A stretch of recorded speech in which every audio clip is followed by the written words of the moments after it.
Memasuki tahun ketiga masa kerja DPR RI periode 2009-2014, berbagai capaian berhasil diwujudkan, namun masih banyak pula pekerjaan rumah yang belum berhasil diselesaikan.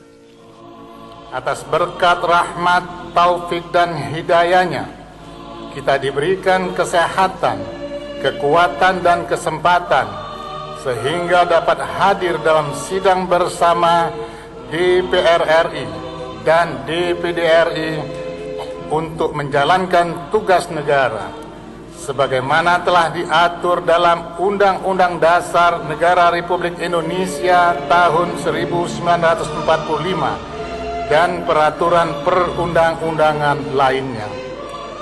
Selanjutnya, dengan mengucap Bismillahirrahmanirrahim, izinkanlah kami membuka sidang bersama DPR RI dan DPD RI pada pagi ini, dan kami nyatakan terbuka untuk umum.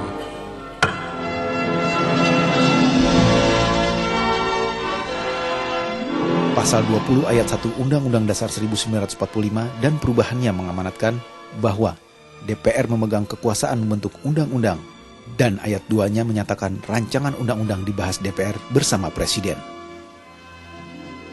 Sesuai amanat pasal 20A ayat 1 Undang-Undang Dasar 1945 menyatakan DPR memiliki 3 fungsi, yaitu legislasi, anggaran, dan pengawasan.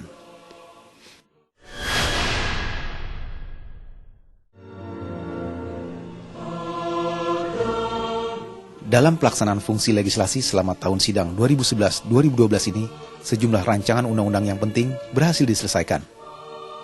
Beberapa di antaranya rancangan undang-undang yang menjadi perhatian besar masyarakat, seperti rancangan undang-undang tentang Badan Penyelenggara Jaminan Sosial atau BPJS, yang merupakan amanat pasal 34 ayat 2 Undang-Undang Dasar 1945 dan Undang-Undang Nomor 40 Tahun 2004 tentang Sistem Jaminan Sosial Nasional atau SJSN. Di samping itu, pada tahun sidang ini juga telah diselesaikan rancangan undang-undang tentang Otoritas Jasa Keuangan, rancangan undang-undang tentang Intelijen Negara, rancangan undang-undang tentang bantuan hukum, rancangan undang-undang tentang perubahan atas Undang-Undang Nomor 22 Tahun 2004 tentang Komisi Yudisial, rancangan undang-undang tentang pengelolaan zakat, dan rancangan undang-undang tentang perubahan atas Undang-Undang Nomor 22 Tahun 2007 tentang penyelenggara pemilu. Legislasi terus terang, kalau secara kuantitatif masih perlu kita tingkatkan, itu secara kuantitatif. Tetapi kalau dia dari segi kepentingan, artinya banyak sekali undang-undang yang kita selesaikan itu adalah menyangkut kepentingan rakyat.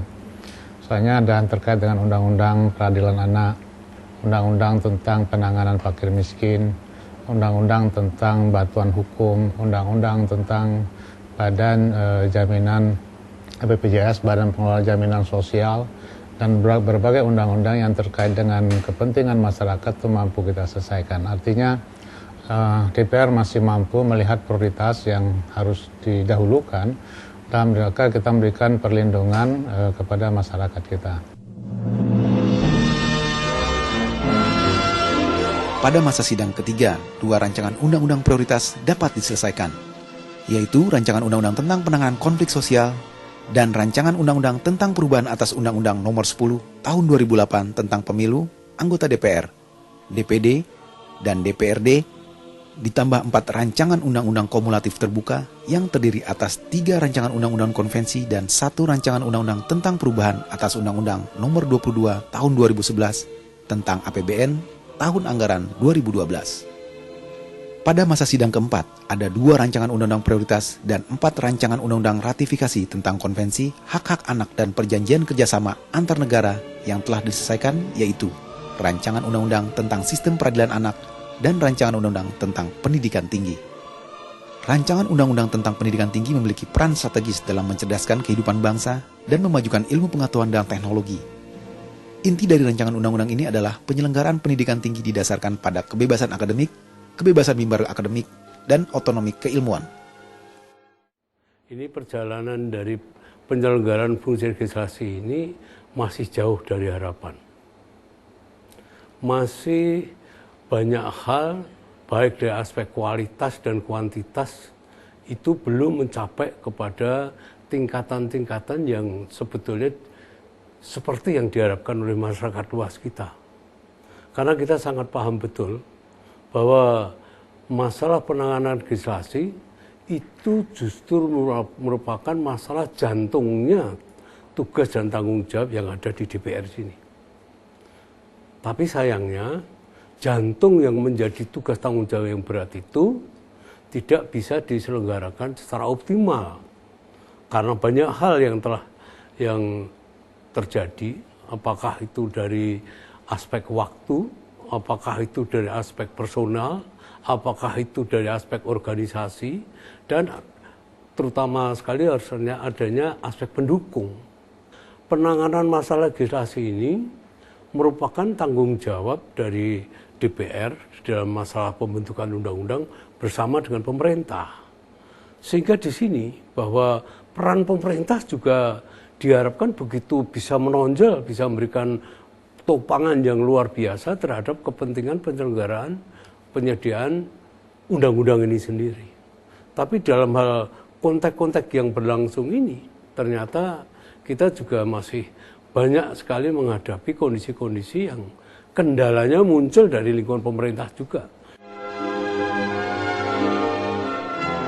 Ada beberapa rancangan undang-undang yang masih menjadi pekerjaan rumah. Di antaranya, rancangan undang-undang tentang pangan, rancangan undang-undang tentang aparatur sipil negara, rancangan undang-undang tentang keistimewaan Provinsi Daerah Istimewa Yogyakarta, juga rancangan undang-undang tentang desa, rancangan undang-undang tentang pemerintahan daerah, dan rancangan undang-undang tentang pemilihan presiden.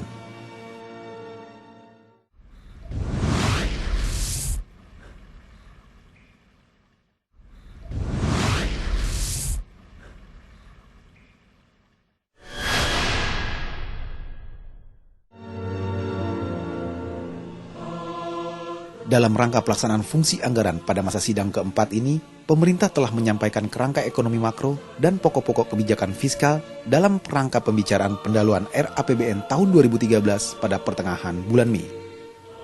Dalam kaitan dengan BBM, Dewan sangat khawatir karena realisasi belanja subsidi BBM sepanjang semester 1 tahun 2012 akan mencapai 64,7% dari pagu APBNP 2012. Atau setara dengan 88,9 triliun rupiah dari pagu sebesar 137,4 triliun rupiah. Oleh karena itu, Dewan meminta pemerintah segera mengendalikan konsumsi BBM karena akan sangat membebani APBN dan berdampak pada makin besarnya defisit anggaran. Perjalanan pembahasan anggaran relatif berjalan baik. Hanya ada ekses muncul beberapa kasus penyalahgunaan yang dilakukan oleh oknum, sekali lagi saya sampaikan oknum, dan ini bukan lembaga DPR. Tetapi ya kita harapkan secara bertahap dengan sistem yang kita bangun, maka pembahasan antara pemerintah dan DPR terhadap rancangan undang-undang APBN ini semakin tahun semakin akan menjadi lebih baik dan lebih baik dan lebih baik, sehingga ulah para oknum yang memanfaatkan kewenangannya dalam ikut menyetujui RUU APBN yang diajukan pemerintah ini semakin lama semakin bisa dikurangi. Usulan kenaikan BBM bersubsidi oleh pemerintah melalui perubahan Undang-Undang Nomor 22 Tahun 2011 tentang APBN Tahun Anggaran 2012 telah mengundang perbedaan pendapat yang tajam antara fraksi-fraksi di DPR. Juga telah mendorong maraknya aksi-aksi penolakan oleh kelompok-kelompok masyarakat, tidak saja di Jakarta, tetapi juga di daerah. Akhirnya rapat paripurna pengambilan keputusan atas rancangan undang-undang tersebut telah memutuskan untuk menerima opsi penambahan ayat 6A pada pasal 7, berikut penjelasannya. Apakah dapat menyetujui rancangan undang-undang tentang perubahan atas Undang-Undang Nomor 22 Tahun 2011 tentang APBN Tahun Anggaran 2012 dengan tambahan pasal 7 ayat 6A untuk disahkan menjadi undang-undang? Setuju. Baik.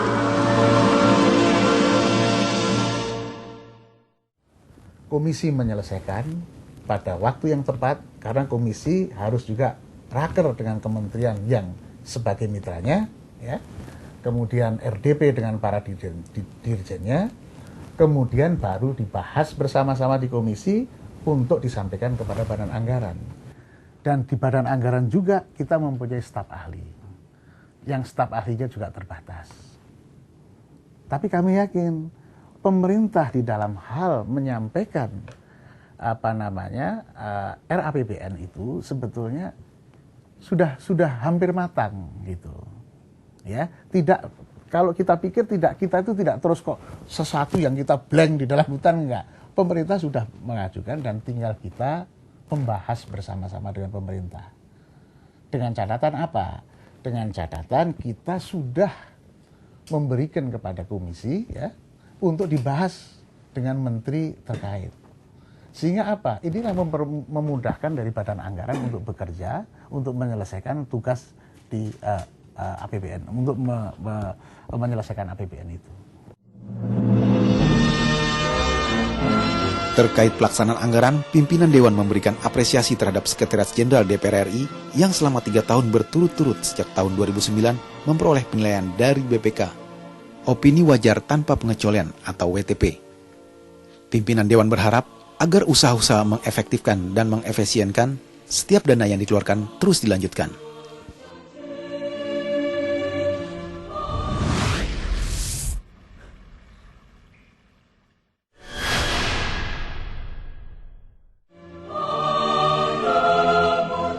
Pelaksanaan fungsi pengawasan dilakukan melalui mekanisme rapat di komisi dan alat kelengkapan Dewan. Baik dalam rapat kerja, rapat dengar pendapat, maupun rapat dengar pendapat umum dengan berbagai elemen masyarakat. Untuk mendalami permasalahan yang menonjol dan strategis, Dewan membentuk panitia kerja maupun panitia khusus. Di antaranya, Panja Pencurian Pulsa, Panja Konflik dan Sengketa Pertanahan, Panja Mafia Hukum dan Perpajakan, dan lain-lain. DPR juga membentuk tim pengawas untuk beberapa kasus tertentu yang dipimpin langsung pimpinan DPR. Di antaranya, Tim Pengawas Bencana Alam Provinsi Jawa Barat, Provinsi Sumatera Barat, dan Provinsi Jambi. Tim Pemantau Pelaksana Undang-Undang Nomor 11 Tahun 2006 tentang Pemerintahan Aceh dan Pelaksanaan Undang-Undang Nomor 21 Tahun 2001 tentang Otonomi Khusus bagi Provinsi Papua, Tim Pengawas Kasus Bank Senturi, dan Tim Khusus Penanganan TKI di Arab Saudi. Konflik horizontal yang terjadi di sejumlah daerah di tanah air yang disebabkan sengketa pertanahan menjadi keprihatinan Dewan. Dewan meminta agar pemerintah serius menangani persoalan ini. Pada tahun sidang ini, Dewan juga melakukan uji kepatutan dan kelayakan terhadap calon pejabat publik, di antaranya pimpinan KPK dan KPU, Dewan Komisioner Otoritas Jasa Keuangan, calon anggota BPK RI, Ombudsman RI, Hakim Agung, Ketua dan anggota BPH Migas, Komisi Pengawas Persaingan Usaha, dan lain-lain. Pengawasan DPR ini kan kita berasaskan kepada suatu konstitusi yang diberikan kepada lembaga legislatif dalam ini melakukan pengawasan terhadap aparatur penegak hukum. Dalam hal ini apakah dalam menjalankan proses penegakan hukum itu sudah sesuai dengan hukum acara dan ketentuan undang-undang yang berlaku atau tidak. Nah, disinilah perlu peranan DPR dalam melakukan pengawasan yang bersifat kontinu, simultan, tentunya juga berasaskan berpedoman kepada aturan-aturan yang berlaku baik dalam tata tertib dan mekanisme prosedur kita dengan melihat ketentuan hukum acara dan ketentuan undang-undang yang berlaku tentunya. Ya, memang hukum itu adalah di atas segala-segala hal yang harus kita selesaikan. Dalam hal ini perlu kita ada melakukan integrated legal system, koordinasi di antara aparatur penegak hukum, baik itu dalam Kepolisian Republik Indonesia, kemudian Kejaksaan Republik Indonesia, kemudian KPK, serta PPNS, Penyidik Pegawai Negeri Sipil, yang merupakan terbagi di dalam beberapa kementerian. Dan pengawasan ini juga harus cepat pemerintah dan lembaga legislatif tentunya untuk mendukung dan mempercepat proses perubahan daripada rancangan undang-undang KUHP dan rancangan undang-undang KUHAP yang perlu menjadi alas pijak dari seluruh bagi aparatur penegak hukum, baik dari PPNS, baik itu dari kepolisian, baik itu kepada Kejaksaan Republik Indonesia dan KPK. Pada setiap reses masa persidangan, komisi-komisi dan alat kelengkapan Dewan melakukan kunjungan kerja ke daerah-daerah di seluruh tanah air dalam rangka fungsi pengawasan dan anggaran sekaligus menyerap aspirasi masyarakat. Hasil kunjungan kerja ini menjadi bahan masukan berharga saat rapat dengan kementerian dan lembaga terkait.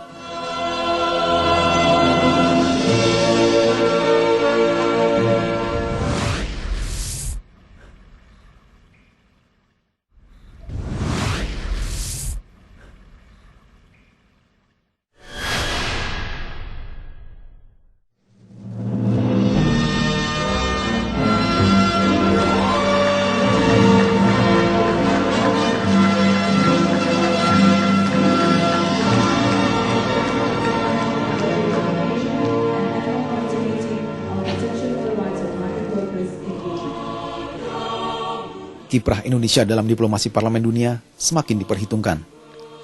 Sejumlah jabatan penting disandang Indonesia, di antaranya Ketua Asia Parliamentary Assembly atau APA tahun 2010, Ketua Parliament of OIC Countries atau PUIC 2011, dan ASEAN Interparliamentary Assembly atau AIPA 2012. Bahkan Wakil Ketua BKSAP DPR RI, Dr. Nur Hayati alias Segaf, diangkat menjadi President of Women International Parliamentary Union atau IPU untuk kedua kalinya pada sidang IPU ke-126 di Kampala, Uganda. Indonesia sukses menggelar konferensi ke-7 PUIC yang berlangsung Januari hingga Februari 2012 di Palembang, Sumatera Selatan yang menghasilkan 35 resolusi penting dan deklarasi Palembang yang memuat sejumlah pandangan, sikap, dan komitmen PUIC terhadap demokrasi, perdamaian, keadilan, dan peningkatan solidaritas di antara sesama negara Muslim.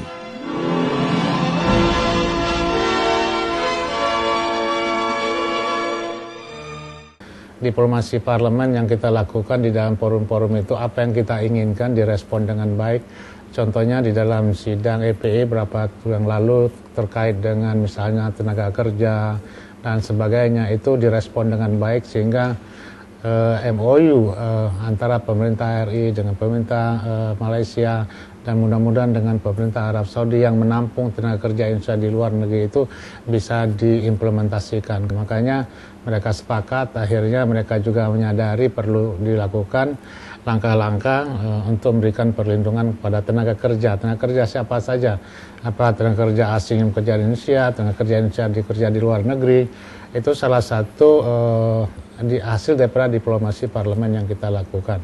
Artinya forum diplomasi parlemen ini kita konteksnya tentu dialog, berbeda dengan pemerintah. Kalau pemerintah itu partnership, kalau parlemen ini sifatnya dialog. Dengan dialog itu muncul kesepahaman. Dengan kesepahaman itu masing-masing parlemen berikan dukungan kepada pemerintahan negaranya masing-masing. Itu yang kita lakukan. Saya kira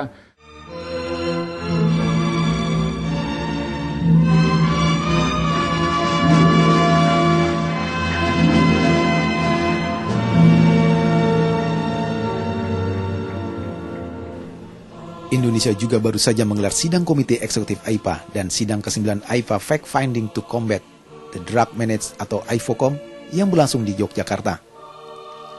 Pertemuan ini merupakan persiapan jelang sidang umum AIPA yang akan berlangsung 16 hingga 22 September 2012 di Lombok, Nusa Tenggara Barat. Delegasi DPR RI juga aktif mengikuti sejumlah pertemuan dan konferensi organisasi parlemen internasional, seperti sidang IPU ke-126 di Kampala, Uganda, pertemuan Pan-African Parliament di Ethiopia, sidang tahunan Asia Pasifik Parliamentary Forum ke-20 di Tokyo, Jepang, dan lain-lain. Untuk meningkatkan hubungan kerjasama antar negara, pimpinan dan anggota Dewan melakukan kunjungan kerja ke sejumlah negara sahabat.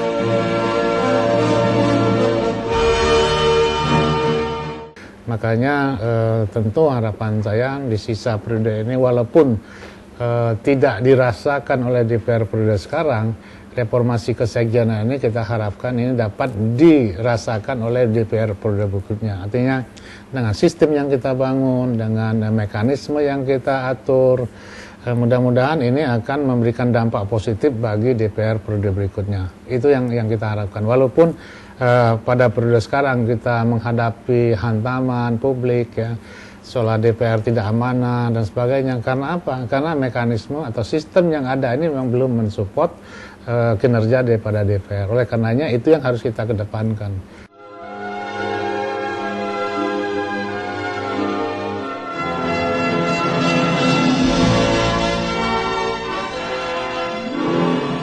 Hari ini Dewan memulai tahun sidang baru 2012-2013.